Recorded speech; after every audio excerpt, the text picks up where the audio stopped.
Buenos días.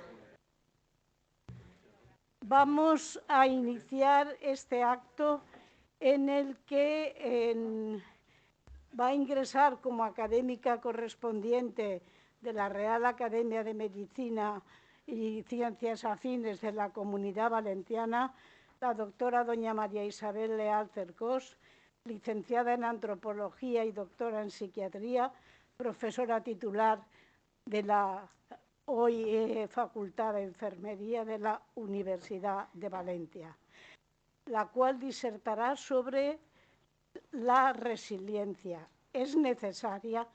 Va a ser presentada por la ilustrísima doctora doña Ana Lluch Hernández, académica de número de esta Real Academia. Hará la presentación de la aspirante. Cuando quieras, Ana.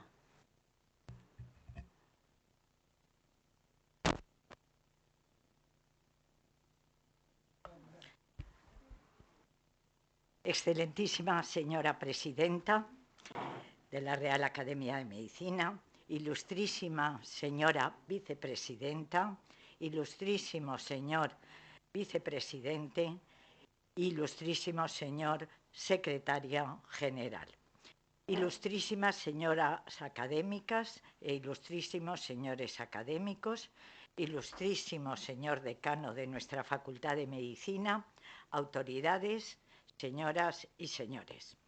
Quiero expresar mi agradecimiento a la Junta de Gobierno de esta Real Academia por haberme designado para introducir a la nueva académica correspondiente, la doctora María Isabel Leal Cercós. La recepción de un nuevo académico es siempre un acto importante en nuestra institución, y más cuando la nueva académica tiene un perfil nuevo en esta Real Academia, como es la antropología social. Ciencia que incluye, junto a temas como la organización económica y política, el derecho y la resolución de conflictos, los patrones de consumo e intercambio, el parentesco y las estructuras familiares, a las que recientemente se han incorporado nuevas áreas muy importantes como la globalización, la violencia étnica, los estudios de género o las culturas emergentes del ciberespacio, entre otros. Me une una vieja amistad con la nueva académica correspondiente, por lo que mi función hoy aquí es doblemente satisfactoria.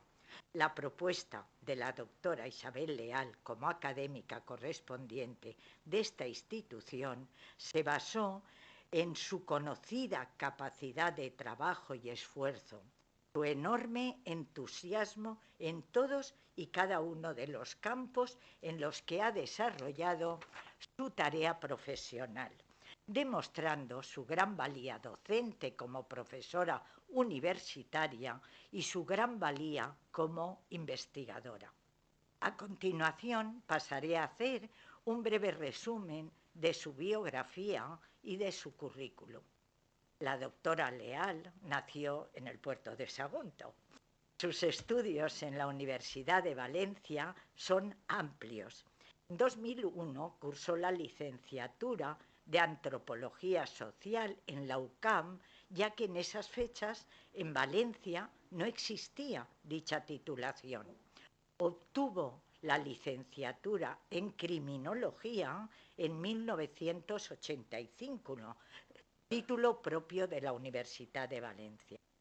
Con sus estudios en la universidad obtuvo en 1971 la titulación de enfermería y en 1981 la diplomatura por la UNED y en el 84 el título de especialista en salud mental. En el 2003 realizó los cursos de doctorado en la Universidad de Valencia y en la Universidad de Sevilla, y en 2005 obtuvo el grado de doctor en la Universidad de Sevilla con la tesis Calidad de vida en cuidadores informales en salud mental, impacto de un programa psicoeducativo dirigido por el profesor José Giner Ubago y la profesora Elena Ibáñez, obteniendo la calificación de sobresaliente cum laude. Quisiera diferenciar aspectos asistenciales, docentes e investigadores de su currículum. En el ámbito asistencial ha tenido una dilatada dedicación asistencial durante más de 20 años como terapeuta en grupos de habilidades sociales y programas psicoeducativos para familiares. Trabajó en el servicio de psiquiatría del Hospital Clínico Universitario de Valencia, siendo supervisora del mismo y dedicándose a terapia ocupacional en dicho servicio desde el año 79 al 2008 y posteriormente como terapeuta desde el 2008 al 2013.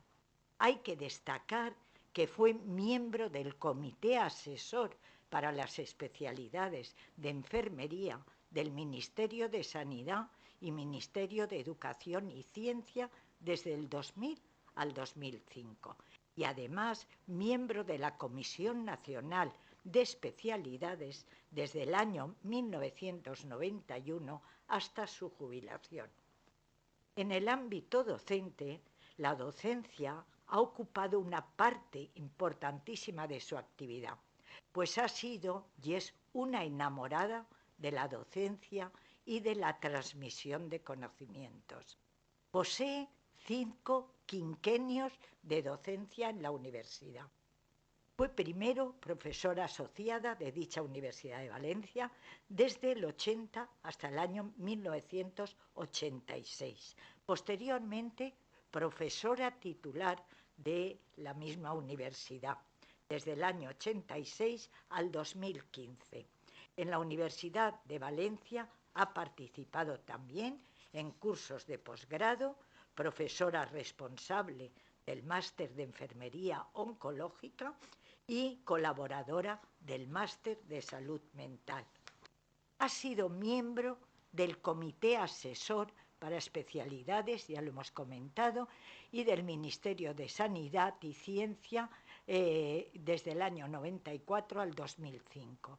Su interés por la universidad y su permanente vinculación a la misma ha hecho que participe en los órganos de representación y gestión, habiendo sido miembro del claustro constituyente de la Universidad de Valencia y de la Comisión de Estatutos de dicha universidad y miembro de la Comisión del Profesorado. Ha sido invitada por diferentes universidades de España y de América Latina, México, Perú, Chile, Argentina, para participar en cursos de formación y de posgrado. Fruto de su inquietud por la formación, realizó 2 estancias internacionales, una en la University de Columbia con la doctora Diana Rendón en el año 2004 y otra en la Universidad de San Francisco en el año 2005. En cuanto a su actividad investigadora de la nueva académica, ha sido y es notablemente intensa y fecunda, relacionada fundamentalmente con el área de antropología social y psiquiatría. Tanto en su actividad investigadora como en la asistencial y docente, ha sido discípula de la profesora Carmen Leal y de la profesora Elena Ibáñez. Entre sus líneas de investigación cabe destacar las siguientes: factores psicosociales en pacientes oncológicos, calidad de vida en salud mental, felicidad y calidad de vida, tanta falta nos hace en estos momentos, y sobre todo algo muy nuevo pero muy interesante y no tan nuevo como es la resiliencia.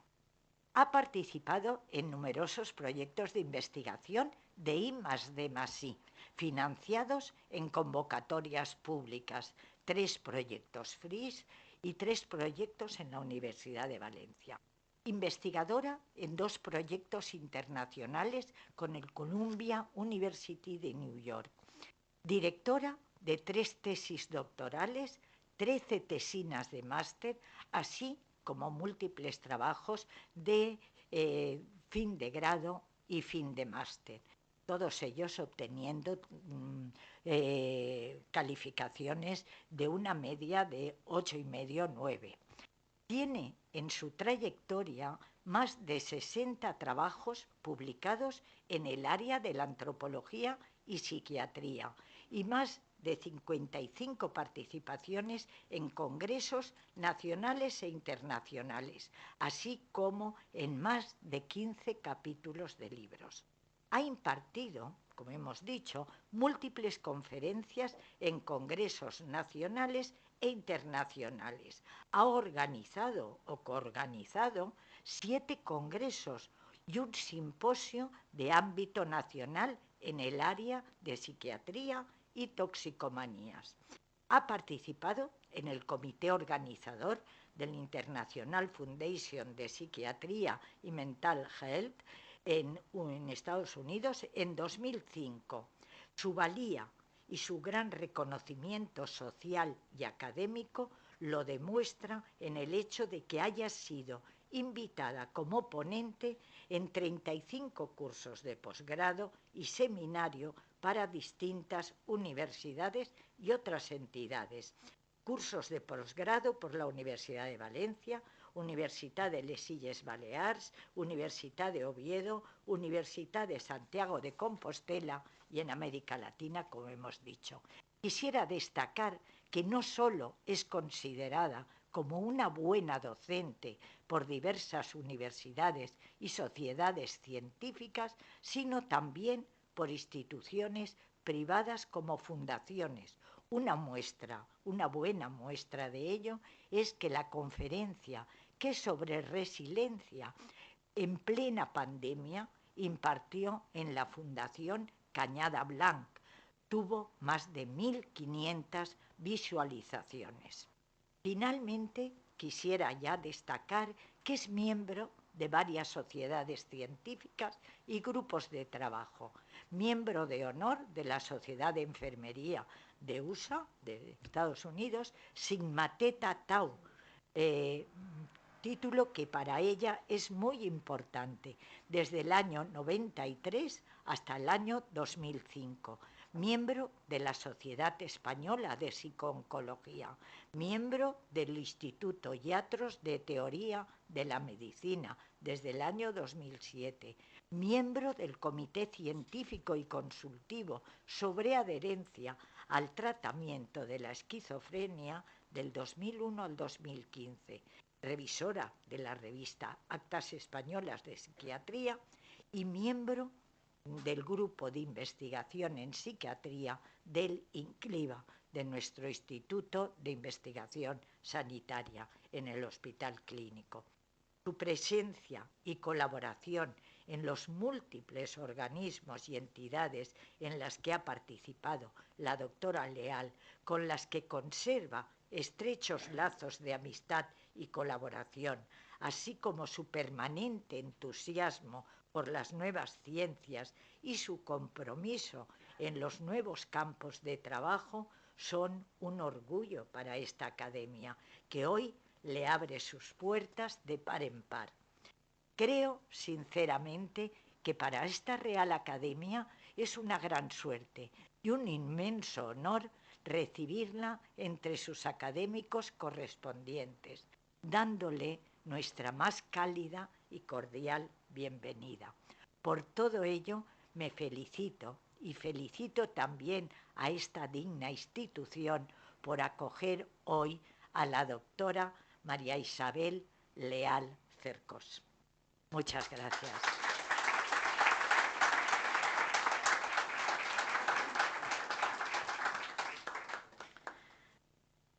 El título de su conferencia va a ser ¿Resiliencia es necesaria? Como pregunta.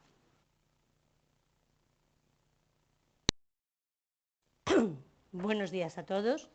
Excelentísima señora presidenta de la Real Academia de Medicina y Ciencias Afines de la Comunidad Valenciana, ilustrísima señora vicepresidenta de la Real Academia de Medicina de Ciencias Afines de la Comunidad Valenciana, ilustrísimo señor decano, ilustrísimos señores secretarios y vicesecretarios de la Real Academia y demás miembros de la Academia, excelentísimo señor presidente de honor de la Real Academia de Medicina, ilustrísima señora presidenta del Instituto Médico Valenciano, ilustrísimos señores y señores, y señor director del Hospital Clínico Universitario, ilustrísimas señoras y señores, amigos, amigas, todos.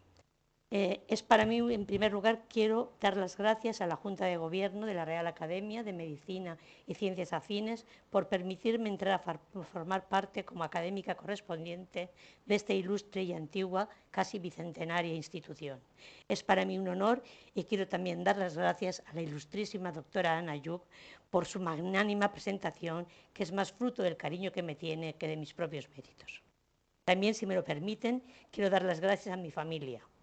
En primer lugar, a mi hermana, por ser y estar, y especialmente a mis padres, Carmen y Paco, que aunque hace años que se fueron, siguen presentes en nuestra memoria. Y porque ellos, sobre todo mi padre, era maño, se empeñó en que yo tenía que estudiar y no dejó de obligarme hasta conseguirlo, que yo no quería estudiar, sin decaer en su empeño nunca. Por eso, allí donde estéis, papá, mamá, por vosotros, hoy puedo estar aquí. Yo también a nuestra otra familia. Sabemos que hay una familia biológica y otra familia escogida.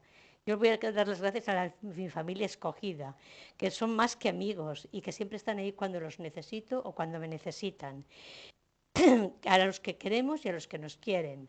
Merche, Ana, Ángel, Rafa, mis sobrinos, los hijos de los Yacer, los nietos y todos mis amigos que los veo por aquí, que también forman parte de mi vida y de esa otra familia con la que yo me siento tan a gusto.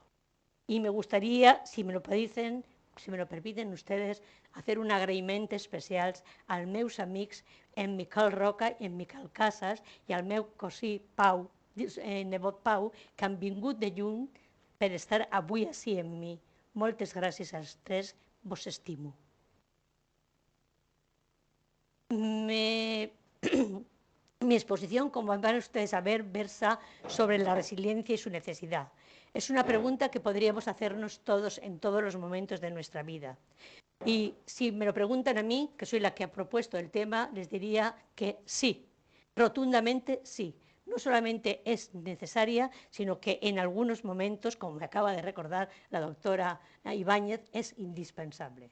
Es indispensable para nosotros porque hay situaciones que surgen en momentos que las fuerzas las tenemos más mermadas y que realmente son inesperadas y desconocidas, como es la pandemia. Creo que ninguno de todos los que estamos aquí, ni siquiera nuestros padres, conocieron una pandemia, puesto que, si no recuerdo mal, la última pandemia que se dio aquí en España fue la gripe española del 18, y, como dicen los historiadores, la pandemia aparece cada 100 años.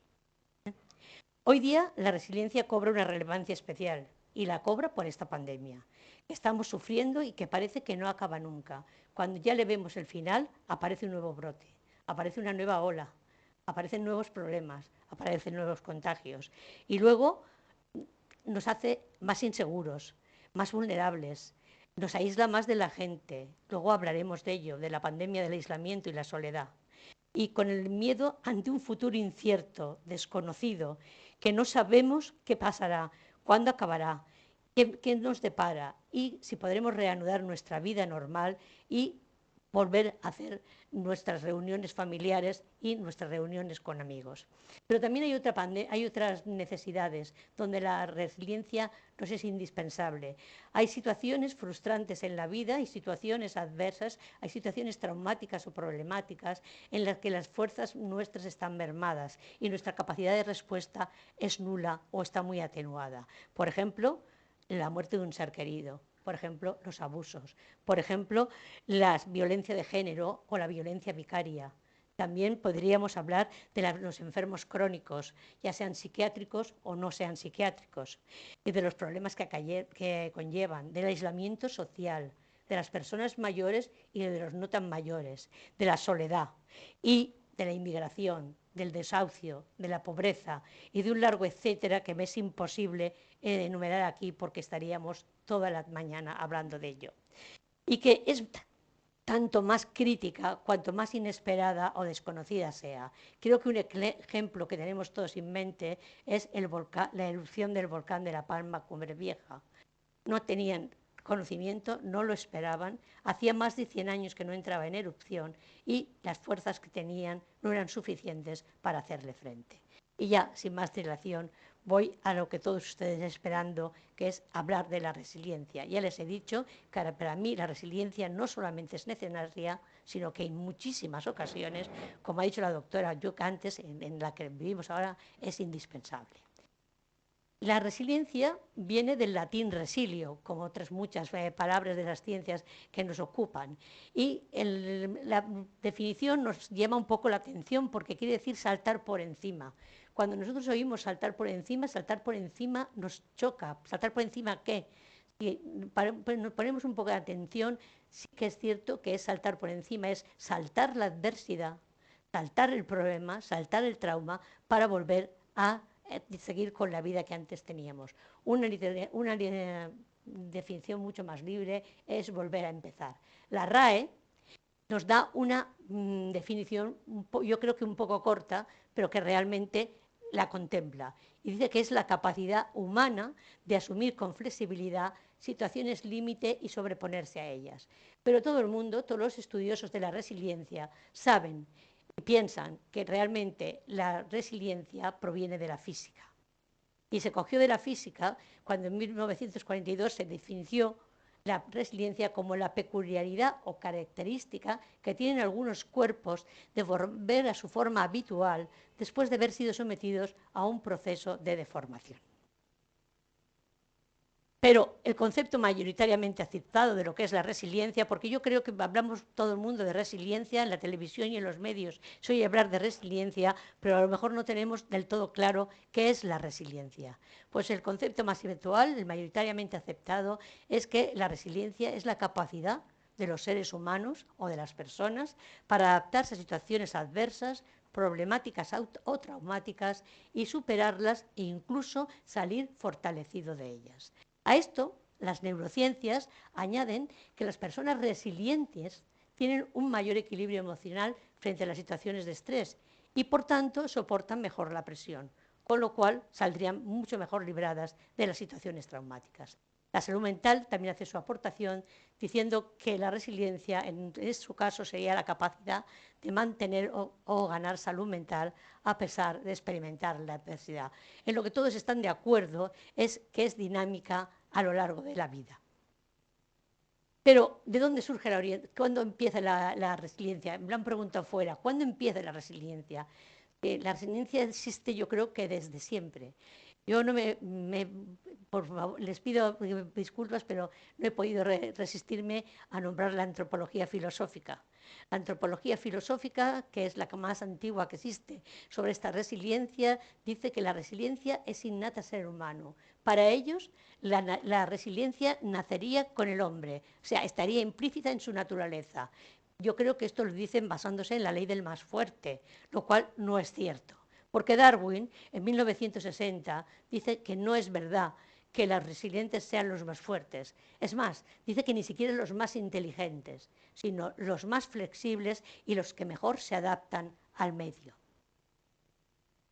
Mucho más a otro nivel, aunque en el mismo año, Boris Cyrulnik, que es un profesor francés de origen judío, de religión judía, dice que la resiliencia se desarrolla a lo largo de la vida, que hay veces que ante la adversidad siempre queda una huella, pero hay que seguir.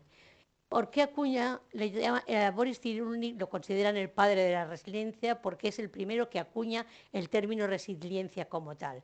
Y lo acuña porque hace un feedback, diría yo, de su infancia.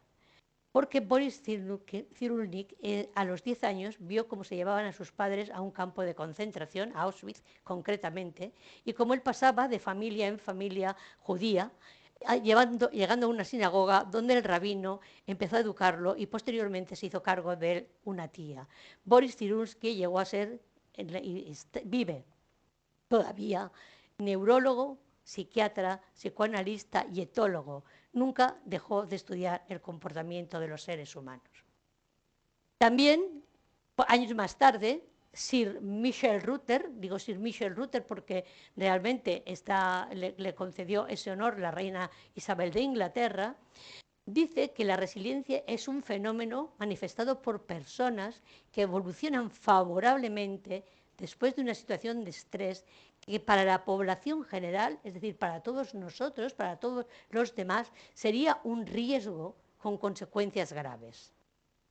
Con él toma mayor relevancia, mayor auge la resiliencia, como algo que se desarrolla a lo largo de la vida, con lo cual, como verán ustedes, se contrapone en la antropología filosófica, porque si se desarrolla a lo largo de la vida, se aprende, y si se aprende no es innata. Por lo tanto, realmente, Ruther es el primero que dice que esto no es cierto y lo contrapone. Mejor dicho, más que contraponerlo, saben ustedes que la palabra refutar, que es lo que hace él, tiene mayor significación que simplemente decir que no. Él pone el relieve que ha tenido y que tiene y que seguirá teniendo la resiliencia para la psicología, para la psiquiatría e incluso para las ciencias sociales. Hay otra estudiosa, una mujer, Margaret Mitchell Grotter, que unos autores, unos libros dicen que 1998, otros que 2000, pero que se la considera la pionera de la noción dinámica de la resiliencia. Noción dinámica de la resiliencia a la que luego se añadirían otros autores como Kaplan, por todos ustedes conocidos. Y ella dice que es la capacidad humana universal para hacer frente a las adversidades de la vida, superándolas o incluso ser transformado por ellas. Por supuesto, para mejor, como decía ella, si es para peor, no hace falta que se transformen. Todos podemos ser resilientes y lo explica basándose en la iteración de 3 factores. Pero ella resalta mucho que si falta uno de estos 3 factores, puede no darse la resiliencia.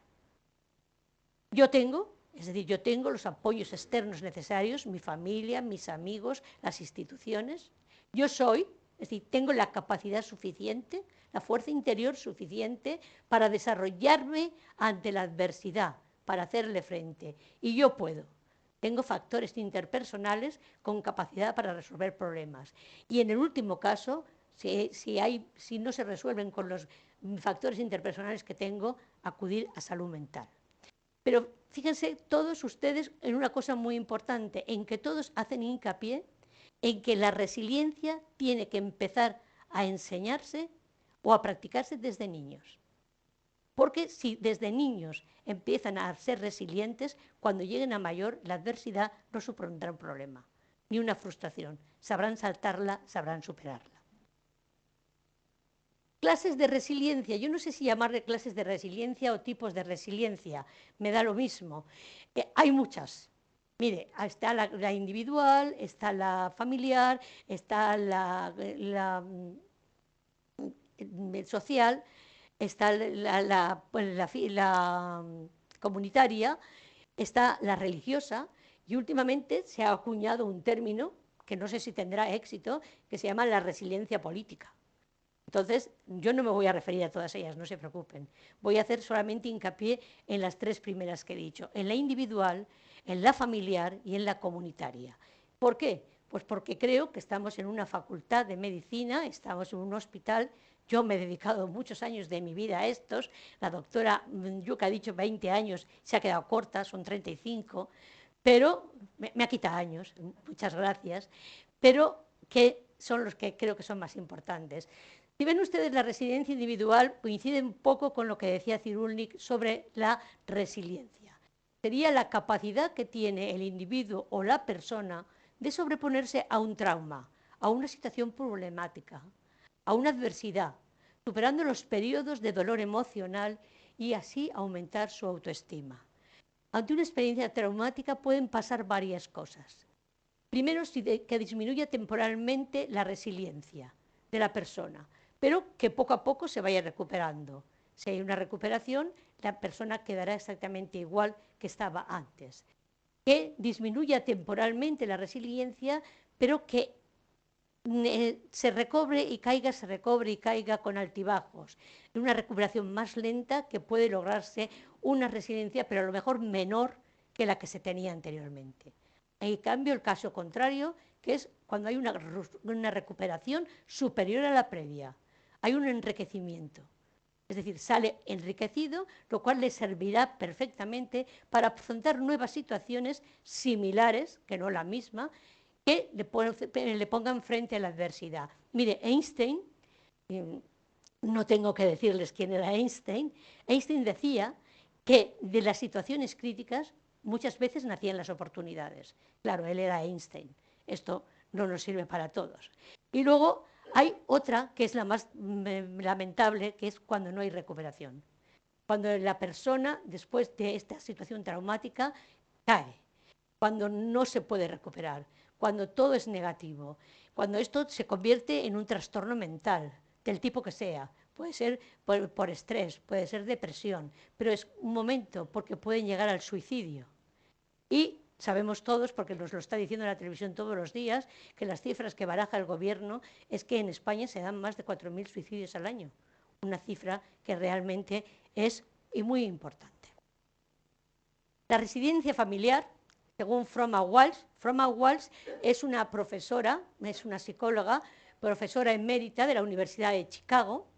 Está considerada el alma mater de la resiliencia de familia, porque ha escrito, no sé si son 10 o 12 libros sobre la misma, ha creado un instituto para hablar de estos temas y tratar estos temas, y también de educación y de psicoeducación para los enfermos mentales. El concepto de la resiliencia, dice Froma Walsh, designa los procesos de superación y adaptación que tienen lugar en la familia comunidad funcional. Comunidad funcional cuando se presenta un problema o cuando hay un enfermo grave.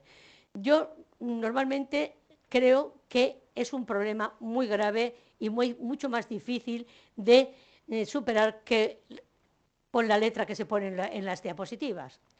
Es un proceso dinámico que tiene lugar a lo largo del tiempo, que crea formas activas, saludables y sensibles de satisfacción de las necesidades del paciente sin comprometer, y ahí está el problema, la integridad familiar ni la individual. Miren, en esos años que yo he trabajado con como ha dicho la doctora Yug, en psiquiatría, con enfermos mentales, he trabajado con enfermos mentales con psicóticos crónicos. Aumentarles la resiliencia a los psicóticos crónicos es prácticamente imposible, porque no es que no tienen resiliencia, es que no tienen autoestima. Es que no tienen nada. Entonces, hemos tenido muchos años de terapia con enfermos psicóticos crónicos.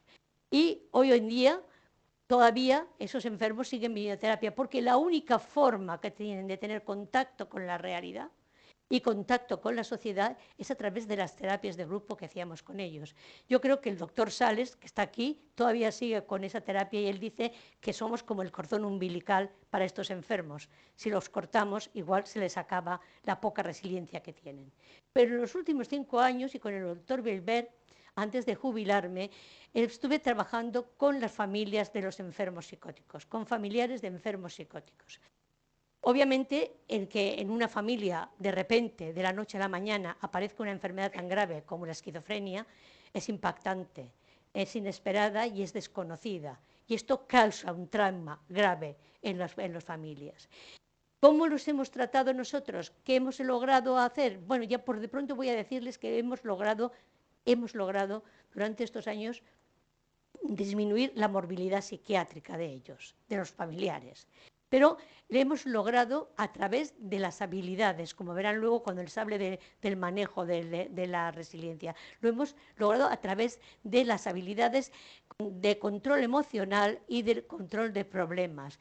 ¿Cómo? Hablando y escuchando.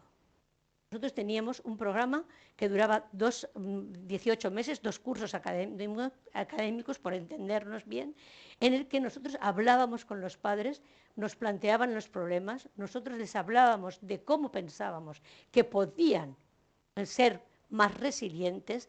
Obviamente no les podíamos quitar el problema, porque no podíamos, pero sí conseguimos que aceptaran y que fueran más tolerantes con determinadas conductas y que no sufrieran con ellas, que no, como he dicho antes, que no, esto no les interfiriera en su vida personal.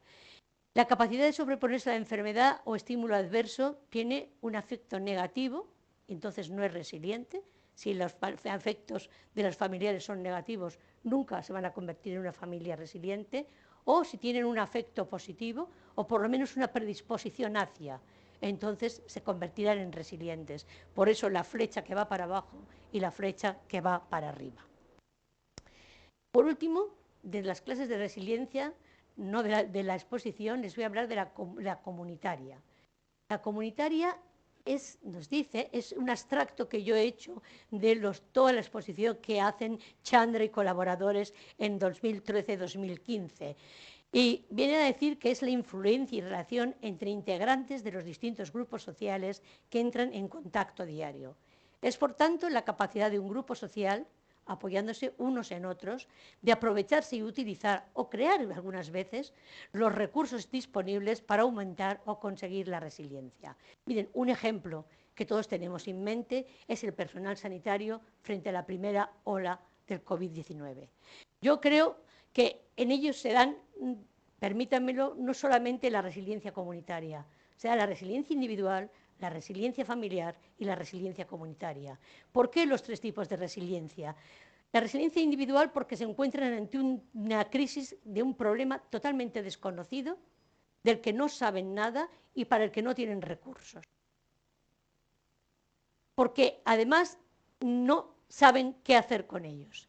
Segundo, familiar, porque muchos de ellos no pueden volver a casa por miedo a contagiar a los familiares, porque se rompe la dinámica familiar, sobre todo con los hijos y con la familia en general, y muchos tienen que dormir incluso en hoteles.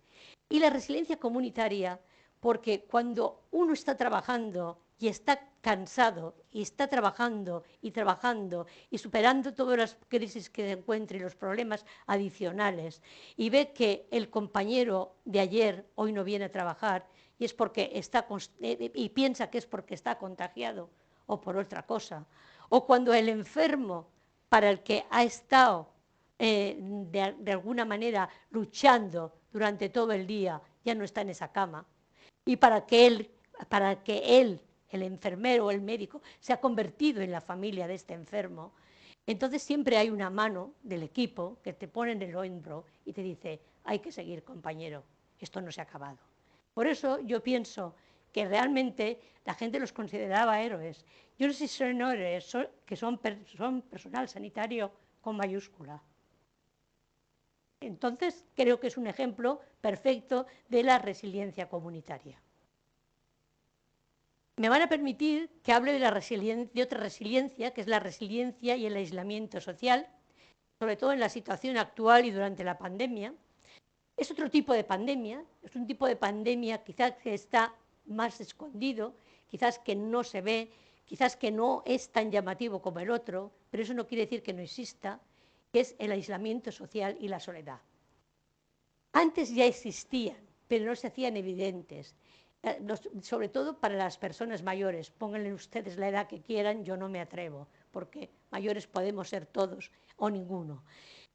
Estas personas mayores, yo un día cuando fui a vacunarme, me decía una señora que era mayor que yo porque me llamaba hija, con lo cual era mayor que yo, me decía, es que hija mía, yo antes cuando venía al médico, yo venía, hablaba con la enfermera, hablaba con el celador, estaba un ratito de charla con los demás enfermos que venían a otras especialidades, me veía el médico y me iba a mi casa y ya, me decía ella, echaba la mañana. Pero es que ahora no lo puedo hacer eso. Ahora si me descuido me dicen que tosa por teléfono cuando me lo cogen. Y esto me aísla más todavía, porque no tengo familia, porque no tengo gente con la que poder conversar, porque realmente esto es imposible de controlar. Mire, más que un sketch, es un anuncio que hicieron en Navidad que a mí me llamó mucho la atención y que lo utilizo mucho, y es una familia con muchos miembros y otra familia con dos personas muy mayores, ellos solos, y que vivían puerta enfrente de la otra, y que el día de Nochebuena abrieron ambas puertas, se sentaron cada uno a la orilla de su puerta y brindaron. Eso creo que es una cosa que evita el sentirse solos a determinadas personas. Hay unos estudios hechos por la doctora Juliana Holt, perteneciente a la Sociedad Mundial de Psiquiatría, en el 2021, durante la primera ola de la pandemia, que nos muestran que el aislamiento y el aislamiento social y la soledad han hecho aumentar hasta un 30%, que es mucho, las enfermedades físicas, médicas, orgánicas, como quieran llamarles, y sobre todo las enfermedades mentales. ¿Por qué se ha producido esto? Pues el problema es que la soledad, cuando no es buscada, es horrorosa. No se puede soportar. Y con la soledad nace el miedo. A mí me han comentado personas mayores, dicen, es que ni siquiera puedo poner la televisión, porque si pongo la televisión todavía me pongo peor. Porque sobre todo en la primera hora, perdón un momentito.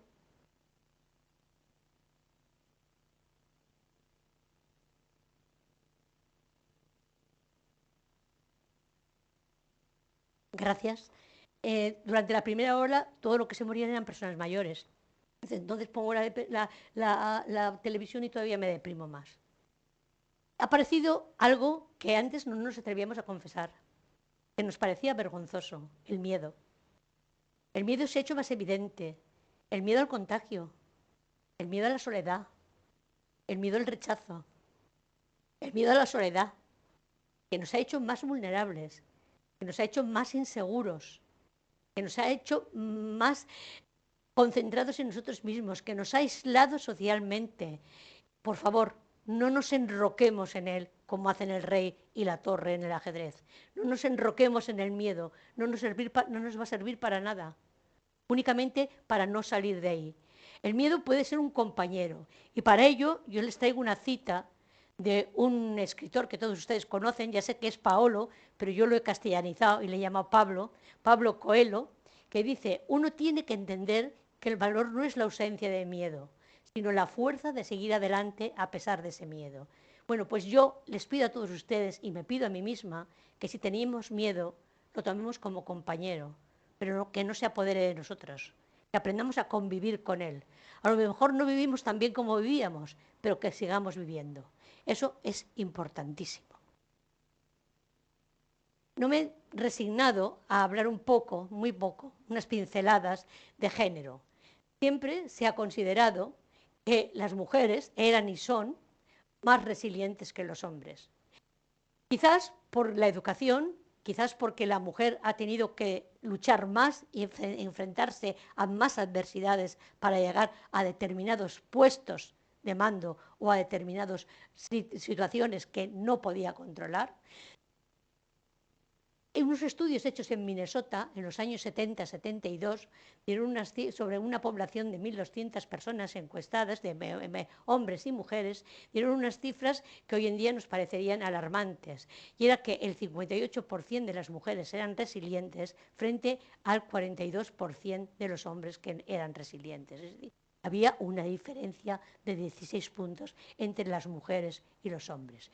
Los estudios actuales que se están haciendo durante la pandemia, dan una mayor igualdad entre ambos géneros. Es decir, se están igualando. Quizás sea por la educación que estamos recibiendo, que afortunadamente ha cambiado de cuando estudiábamos nosotros a nuestros, yo diría ya a mis nietos, no a mis hijos, o a los hijos de ustedes o a los nietos de ustedes, ha cambiado muchísimo. De hecho, ha cambiado tanto que los estudios hechos en adolescentes, los últimos estudios que se están haciendo a nivel, yo diría que mundial, porque intervienen muchos países, como por ejemplo Perú, México, Estados Unidos, el Reino Unido y España, ¿por qué no?, revelan que se han igualado ambos géneros. Es decir, que la diferencia entre los niños y las niñas es mínima. Pero en cambio, Álvarez y colaboradores en Granada, en el 2017, dicen que ellos han encontrado en una población estudiada en un colegio de adolescentes que los niños eran más resilientes que las niñas. En cambio, las niñas tenían mejores relaciones sociales, interaccionaban mejor con los abuelos, con los padres, con otros niños, con la sociedad en general. Han aumentado los suicidios en los adolescentes. Y ha aumentado la resiliencia. ¿Por qué han aumentado los suicidios en los adolescentes? Y sobre todo en las niñas, y sobre todo en la pandemia. Creo que esto es un tema que merece casi un curso monográfico de él, porque es lo suficientemente extenso y problemático como para tratarlo aquí. Únicamente quería hacer referencia a eso, a que pese a la resiliencia han aumentado los suicidios en las niñas. ¿Cómo fomentar la resiliencia? ¿Cómo la fomentaríamos? Yo creo que más que cómo fomentarla, más que un catálogo de lo que hay que hacer, yo os daría una serie de consejos. Primero sería establecer relaciones familiares de pareja o sociales estables y positivas y mantenerlas para lograr apoyo y ayudarlas cuando sean necesarias, cuando las necesitemos, que nos ayuden. Evitar ver la crisis o la adversidad, o el problema, o el trauma, lo que ustedes quieran, como algo insuperable. Siempre se puede modificar algo, por mínimo que sea. Ya han visto que nosotros ya he confesado que no conseguimos modificar todo lo de los padres de los enfermos esquizofrénicos, pero en algo sí que les ayudamos. Bob Dylan, premio Nobel de Literatura, aunque no fuera a recogerlo, decía que tener una adversidad es inevitable. Permanecer en ella es opcional. Aceptar que los cambios forman parte de la vida y la enfermedad es una parte de ella. Hemos de aceptar que nosotros no nacemos para estar siempre sanos. Podemos tener una enfermedad, podemos tener una crisis. Esto no lo digo yo, esto lo dijo también Grande Cobian. Si no podemos cambiar la situación adversa, porque hay veces que no se puede cambiar o no podemos solos, tendremos que canalizar nuestras fuerzas a vencerlas o a aprender a convivir con ellas. Sería la única forma de que no nos hundiéramos. Plantearse objetivos a corto plazo y realistas. ¿Por qué quiero hacer hincapié en que sea a corto plazo?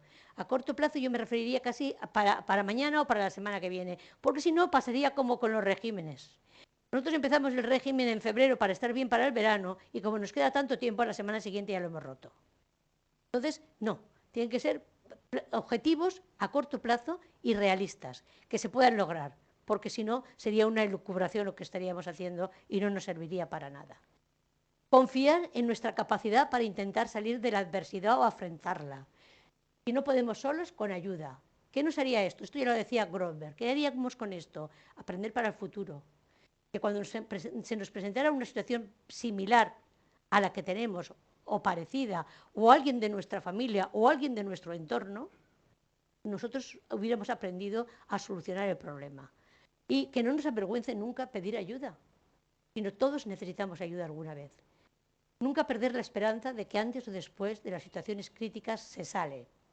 Y no olvidar que hay programas que enseñan estrategias para combatir el estrés y lograr la resiliencia. De uno de ellos ya les he hablado, de las habilidades como manejo de emociones y conflictos, hablando y escuchando. Pero aquí pasa una cosa, pasa como con las vacunas, hay que dar dosis de recuerdo, porque si no, se sienten desamparados. Psicoterapia cognitiva, la doctora Ibáñez ahí sentada sabe de esto mucho más que yo, de la psicoterapia cognitiva y de lo que ayuda a las personas que tienen estos tipos de problemas.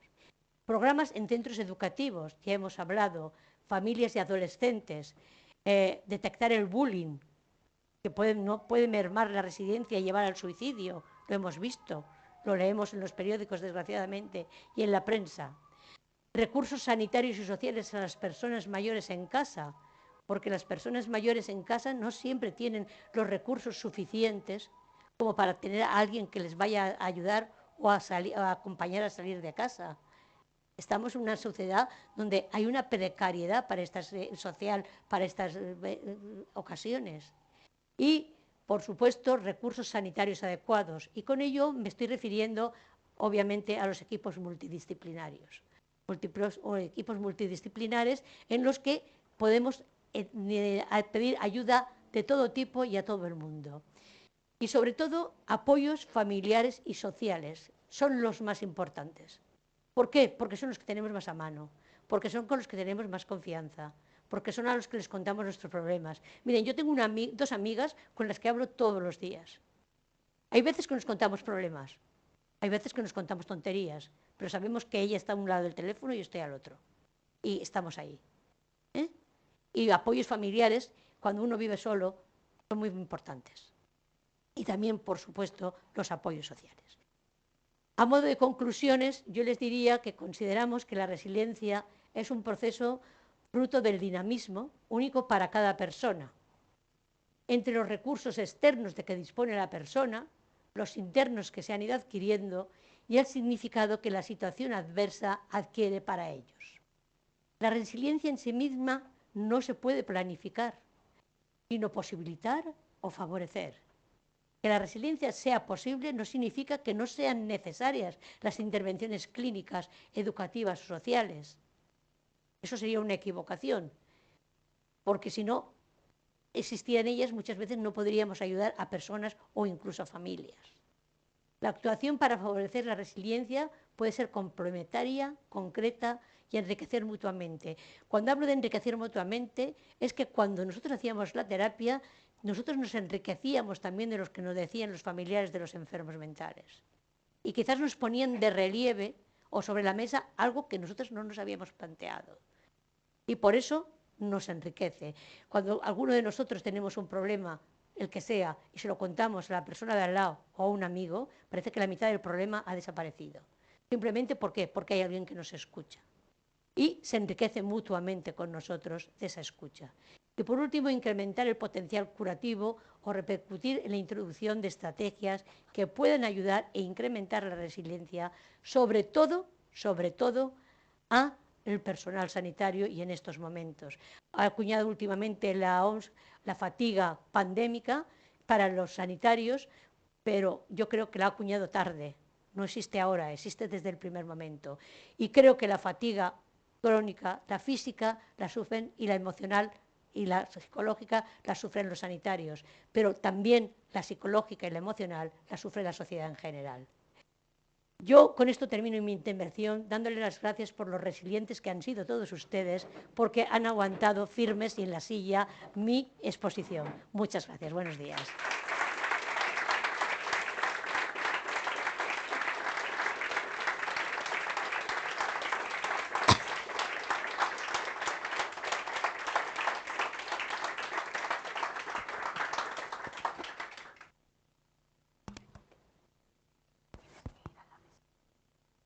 Tiene la palabra el señor secretario general de la Real Academia.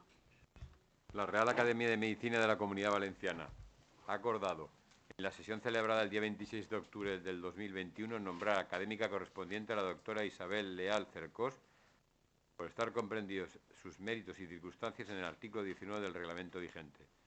Valencia, 27 de enero del 2022, firmado el secretario general y la presidenta.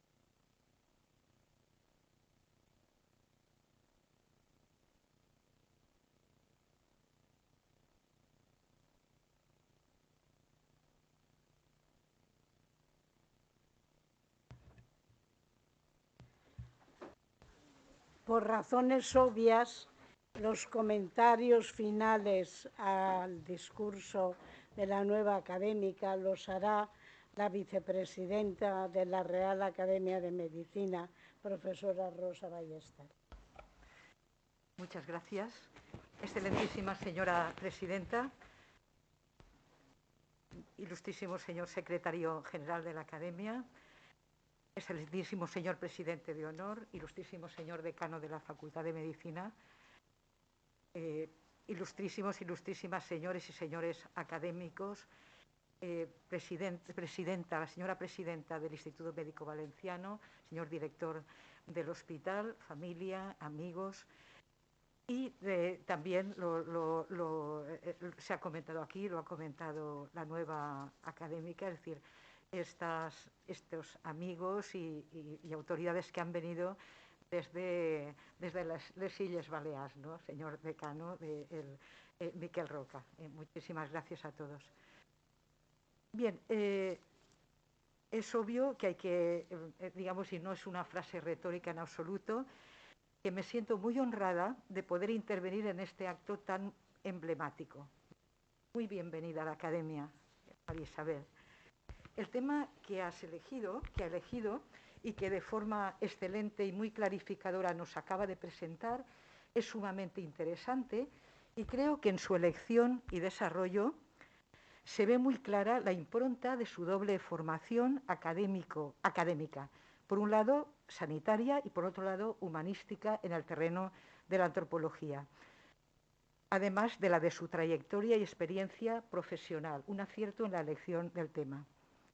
De la importancia y el interés del contenido nos da idea del hecho de que el término resiliencia, en su acepción inglesa, psychological resilience, fue introducido en 2009 como descriptor, es decir, como término preferente en el Thesaurus Medical Subject Headings de la base de datos Medline y dentro de la categoría psiquiatría y psicología y dentro de estos árboles complejos, ¿no? De estos términos, fenómenos psicológicos, resiliencia psicológica.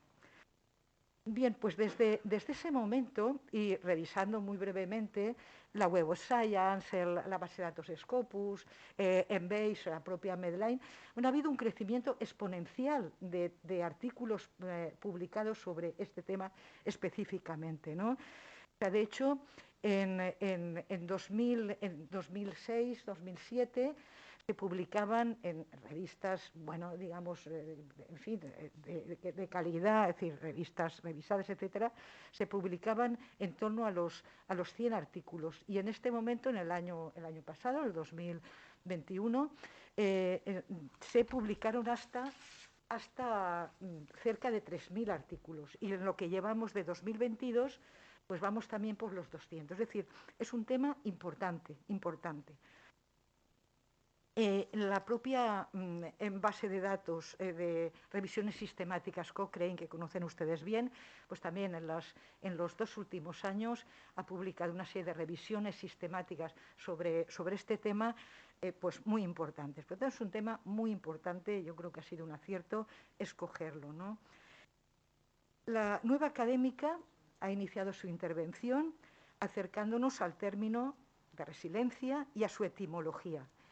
Y realmente por primera vez es usado por uno de los adalides de la Revolución Científica, por Francis Bacon, en 1626, y aludiendo justamente a esta polisemia, ¿no? Es decir, a la idea de que es un tipo, digamos, es un término que se utiliza en campos de la ingeniería, a posteriori, psicología, sociología, ecología, tecnología, arte, arquitectura, salud, ¿no?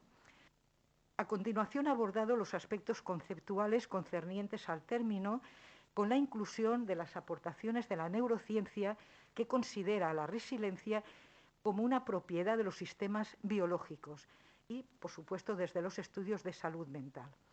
Junto a ello, un clarificador recorrido histórico del término, tipos de resiliencia y su interés, importancia en la situación actual, focalizándose digamos, en el aislamiento social y la soledad, que también nos ha comentado, además desde su propia experiencia, ha sido muy conmovedor desde mi punto de vista, de su propia experiencia práctica en tiempos pandémicos y no pandémicos. Resiliencia y miedos, importancia del género. Y para finalizar, como acabamos de oír, el cómo fomentar la resiliencia e instrumentos para ello y unas conclusiones, a mi entender, muy bien argumentadas. La salud, como sabemos, está determinada por la biología humana, el medio ambiente, la cultura, el estilo de vida, las conductas de salud y el sistema de asistencia sanitaria. Dentro de la instauración de las conductas promotoras de salud y de los hábitos de vida saludables, es fundamental el análisis de la percepción del sujeto de su propia salud. Esta percepción puede verse influenciada por los constructos psicológicos de resiliencia.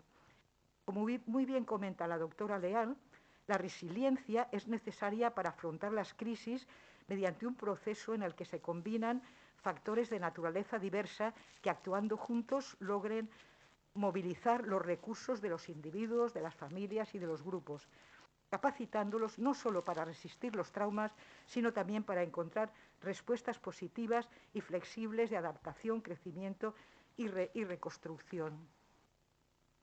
La resiliencia a nivel global sirve para hacer frente a los nuevos desafíos globales y lo hace con proyectos sólidos, solidarios, incluyentes, concretos, realistas y asertivos en los ámbitos de la salud, la economía, política, cultura, ecología, consolidando las libertades y creando organismos internacionales integradores, equilibrados y justos, cuando lo son así de verdad, ¿no? El resiliente camina con la cabeza, no con los pies, y en el proceso madura y crece. Hay que vivir esta crisis desde el desafío, no desde la derrota, como ha comentado muy bien la doctora Leal.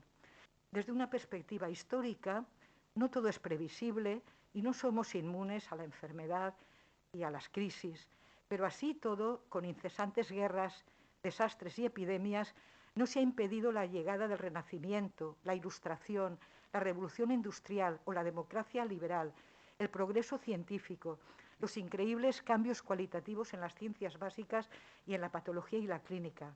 No hay más que repasar las sesiones científicas de esta academia o la conferencia que la semana pasada, en el acto inaugural del nuevo curso, nos impartió de forma magistral el académico de número, el doctor Jaime Marco, sobre el tratamiento de la hipoacusia neurosensorial. El subtítulo era, a mi entender, muy significativo: un milagro hecho realidad cada día. Elaine Entralgo nos decía que el ser humano es un ser enigmático y se pasó toda la vida tratando denodadamente de encontrar insuficientes pero claras y razonables respuestas. Este abordaje de afrontamiento desde el punto de vista de los profesionales sanitarios de la resiliencia, de abordamiento de la resiliencia desde el punto de vista de los profesionales sanitarios, es también una de las respuestas tan necesarias. Muy bienvenida a esta casa, apórtanos tus conocimientos y tu buen hacer. Enhorabuena.